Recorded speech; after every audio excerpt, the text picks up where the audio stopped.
हाय।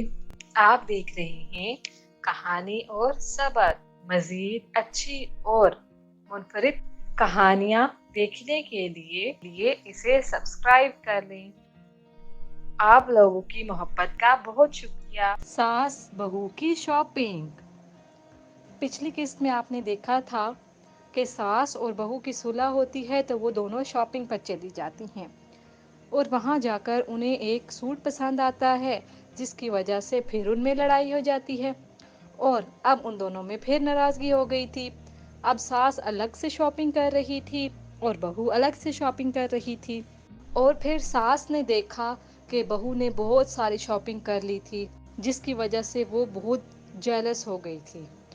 और जब बहू का बैग एक चोर लेकर जा रहा था तो सास ने उसको नहीं बताया बल्कि खुश हो गई थी। और कुछ ही वक्त के बाद सास की एक औरत से लड़ाई हो जाती है, क्योंकि उन दोनों को चीज़ पसंद आ गई थी और वो औरत अपने साथ कुछ औरतों को लेकर आई और उसको खूब मारा और उसके बाद वहाँ बहू आ गई थी। अब चलते हैं कहानी के अगले हिस्से की तरफ।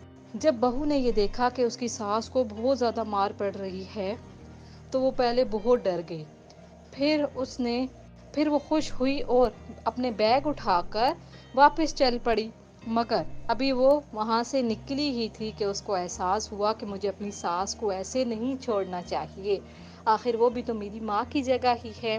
तो उसने क्या किया कि वो वापस गई और पुलिस को अपने साथ लेकर गई। वहाँ पर जो मौजूद गार्ड थे उनको अपने साथ लिया और वहाँ चली गई। उन औरतों से बचाया।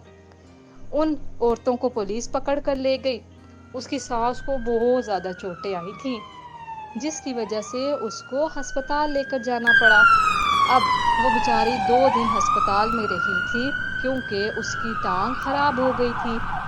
2 दिन उसकी बहू ने उसकी बहुत खिदमत की।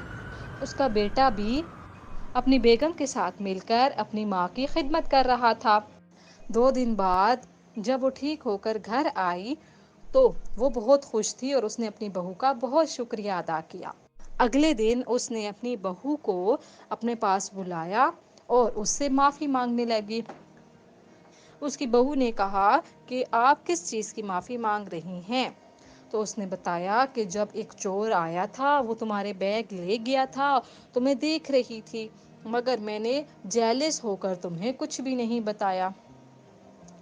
उसकी बहू ये सुनकर हैरान रह जाती है और गुस्से में आ जाती है और यूं उन दोनों के दरमियान फिर से लड़ाई हो जाती है।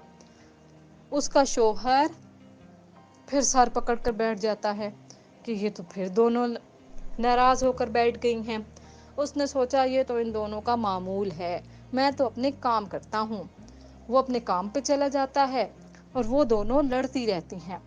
यूं उन दोनों में फिर से नाराजगी हो गई थी। अब सास अपने कमरे में रहती अपने काम करती थी और बहू वो अपने कमरे में रहकर अपने काम करती थी।